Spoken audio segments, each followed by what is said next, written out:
Hello everyone, I hope you guys are doing well. Almost 3 महीने हो गए मुझे कोई भी बुक को रिव्यू करे हुए, इसलिए ये बार मैंने सोचा कि एक बुक नहीं पूरी की पूरी सीरीज आप लोगों के लिए रिव्यू कर देता हूं। और वो सीरीज का नाम है द रामचंद्र सीरीज, जो कि लिखी गई है by the very famous Indian fiction fantasy writer Amish Tripathi, जो कि पॉपुलरली नोन एज अमीश भी है।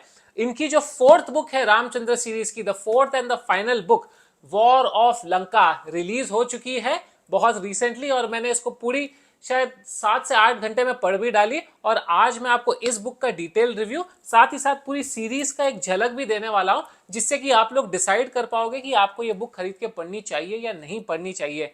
चारों ही बुक्स के लिंक नीचे कमेंट सेक्शन में या डिस्क्रिप्शन बॉक्स में आप लोगों को मिल जाएंगी। तो अगर ऑर्डर करना है तो यार दिवाली का टाइम है, फटाफट ऑर्डर करो और रीडिंग स्टार्ट करो। डिटेल रिव्यू हम स्टार्ट करते हैं। Now obviously ये रामचंद्र सीरीज है, यानी कि the story of all these 4 books combined would basically be Ramayana. अब रामायणा सुनते ही हमारे दिमाग में सबसे पहले, हमारे दिल में सबसे पहले कौन से पिक्चर्स, कौन से दृश्य आते हैं?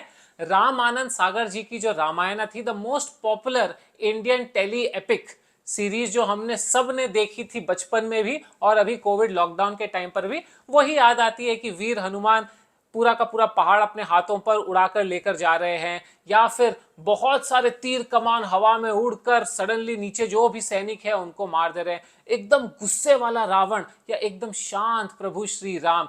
ब्रिज के ऊपर राम सेतु बनता हुआ, सिर्फ फ्लोटिंग पत्थर थे जिसपे श्री राम का नाम लिखकर पूरी वानर सेना ने धनुष कोडी से लंका तक का पुल बना दिया। ये सब हमारे दिमाग में आता है और मैं जब बात कर रहा हूं तो गूज़बम्प्स भी हो रहे हैं मुझे। लेकिन इस सीरीज में अमीश जी ने थोड़ी सी चीजें डिफरेंट कर दी है।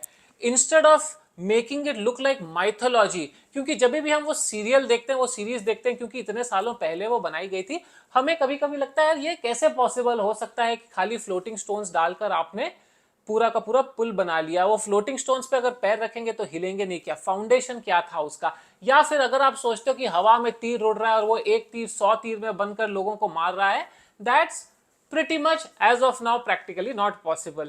That is why what I love about this entire series is कि इसमें जो भी स्टोरी अमीश ने क्यूरेट की है वो इस तरीके से लिखी है कि आपको बिलीव हो कि हाँ ये तो हो सकता है, ये तो लॉजिकल लग रहा है, ये बिल्कुल पॉसिबल था उस जमाने में भी। And that is why I love all of Amish's book, चाहे ये हो चाहे उनकी जो पूरी मेलुहा सीरीज थी वो भी ऐसे ही।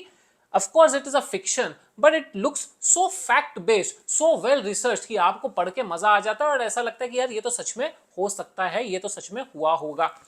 बेसिकली ये जो पूरी की पूरी सीरीज है of 4 books, this is based on a interesting concept that Amish describes in all of his book, which is called the multi linear way of narrating stories. तो पहले 3 बुक्स में क्या होता है?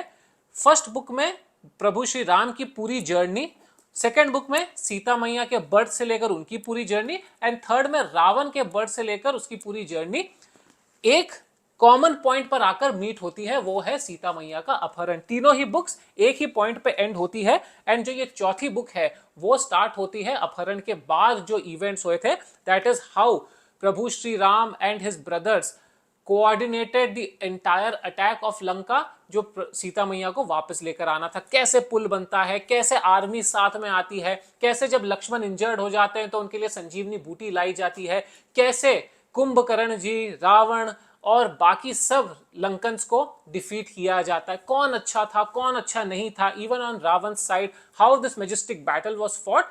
Very beautifully it is narrated in this book. तो ये चौथी book मेरे हिसाब से इन तीनों बुक्स में से सबसे ज्यादा फेवरेट मेरी ये चौथी बुक है, क्योंकि इसमें जो क्लाइमैक्स है वो बताया गया है। There are points in the book जहां पर आप थोड़ा सा बोर फील करोगे, शायद वो पॉइंट्स थोड़े निकाले जा सकते थे, स्पेशली थोड़ी फिलोसॉफिकल बातें हैं, थोड़ी फ्लैशबैक्स है जो एडिट करी जा सकती थी, but overall you never feel कि यार ये बहुत एक्स्ट्रा हो रहा है मैं बुक रख दूं। It is by and large a page turner for sure. You know, पुल कैसे बनता है उसकी साइंटिफिक टेक्निक बताई गई है कि हाँ उस टाइम पर भी ये पॉसिबल था, कैसे फाउंडेशन किया, कैसे टाइड्स को स्टडी किया गया, कैसे इंजीनियरिंग मार्वल किया गया, कैसे इंद्रजीत जो कि रावण के बेटे थे हवा में उड़कर लक्ष्मण पर अटैक करते हैं और लक्ष्मण घायल हो जाते हैं, कैसे वो संजीवनी बूटी लेकर आई जाती है। ये सब बहुत सारी इंटरेस्टिंग चीजें हैं जो कंप्लीटली डिफरेंट है from the story that we have seen in Ramanand Sagar's Ramayan. And that is why it is also interesting because आप हमेशा क्यूरियस रहते हो कि यार व्हाट नेक्स्ट, ये वाला कैसे हुआ था, ये वाला जो सीन था वो कैसे आएगा, ऑथर ने क्या दिमाग लगाया है, क्या रिसर्च किया है, कितने डिटेल में गए हैं। आपको पढ़ के बड़ा ही मजा आ जाता है इस बुक के अंदर। And that is why I would highly recommend all of you, अगर आपने 3 बुक पढ़ ली है तो ऑब्वियसली ये चौथी बुक तो पढ़नी ही है, लेकिन अगर आपने ये पूरी सीरीज नहीं पढ़ी है तो स्कियोन ऑफ इक्ष्वाकु से स्टार्ट कीजिए, proceed on to Sita and then Ravan before taking up this book war of Lanka, because this is the climax. हाँ, एक चीज और हो सकती थी कि शायद हनुमान जी की भी लाइफ स्टोरी बता देते हमको, तो काफी इंडियंस को हनुमान जी की स्टोरी में काफी इंटरेस्ट आता है, काफी दिलचस्पी आती है। May be there is a spin off later in the mind of Amish, he might come up with it, but end में एक बड़ी इंटरेस्टिंग चीज होती है, he drops some hints on his next book. वो मैं आपको डिटेल नहीं बताऊंगा, सरप्राइज जो है वो नहीं निकालूंगा, वो आप जब बुक पढ़ोगे तब आप लोगों को खुद को पता चल जाएगी। But if I have to give this book a rating, it will be around 3.5 out of 5। And why 3.5? Because वो जो थोड़ी थोड़ी जगहें थी जहां पर थोड़ा सा स्ट्रेच हो गया, थोड़ा सा बोर्डम हो गया, that could have been avoided. But जो इसमें लर्निंग है, जो डेप्थ ऑफ रिसर्च है, जो नॉलेज है, जो साइंटिफिक टेक्निक्स या साइंटिफिक थॉट प्रोसेस इसमें लगाया गया है, एक लेमैन रीडर जो साइंस नहीं जानता, जो इंजीनियरिंग नहीं जानता, उसको काफी कन्विंसिंग लगती है, उसको काफी इंटरेस्टिंग भी लगती है। उतना ज्यादा आप बोर नहीं होते एक्सेप्ट फॉर दो small parts which could have been avoided. Book की कॉस्ट ऐसे तो एमआरपी 500 है विच इज वेरी एक्सपेंसिव, लेकिन अमेजॉन पे जो मैंने लिंक छोड़े हैं नीचे अराउंड 340 350, और अभी तो नई नई लॉन्च हुई है, थोड़ी दिन बाद देखोगे तो शायद 300 में भी ये बुक आप लोगों को मिल जाएगी। पायरेटेड कॉपीज मत खरीदना, बहुत सारे लोग कमेंट करके बोलते हैं मैंने 100 रुपए में खरीद ली, 50 रुपए में खरीद ली, those are in all probabilities pirated copies. हाँ, सेकंड हैंड है बिल्कुल खरीदो, थर्ड हैंड है बिल्कुल खरीदो, but don't buy pirated copies. Link सब नीचे डिस्क्रिप्शन बॉक्स में है, इसकी भी और इन तीनों बुक्स की भी, जो आपको बहुत ज्यादा पसंद आएगी। दिवाली रीड आपके लिए ये परफेक्ट रहेगी।